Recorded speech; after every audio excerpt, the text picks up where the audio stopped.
Yeah, I think the challenge really is for the operators, where we see ourselves is really providing that solution for mobile operators who want to, and in many cases they're obliged to bring coverage to maybe the 10 or 20% of the population that remain outside the coverage footprint. But the challenges really for the operator are twofold. One, power is a key consideration. Most of these remote communities are off-grid. Diesel is expensive. So it means that solar and efficient solar is the only viable power solution. Well, the challenges are kind of threefold. Growth is the major challenge, really. Bandwidth is the second one.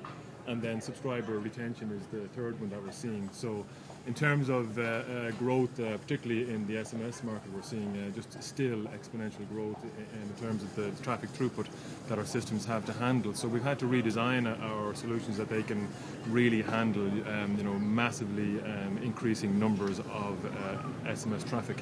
So, for instance, we've just done a test with Oracle where we've achieved 100,000 SMS per second on a single blade shelf.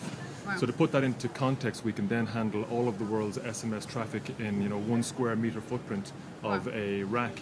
So this is kind of groundbreaking in terms of scalability. We've developed a solution that can, per subscriber, can adjust the bandwidth in a dynamic fashion. So depending on where they are, the time of day, the plan they're on, what website they're accessing, what they're downloading, etc., we can then dynamically adjust the quality of service. But what we're finding is that as soon as, we're deploying into communities that have never had any form of mobile connectivity previously, and in many cases, no form of telephony connectivity whatsoever.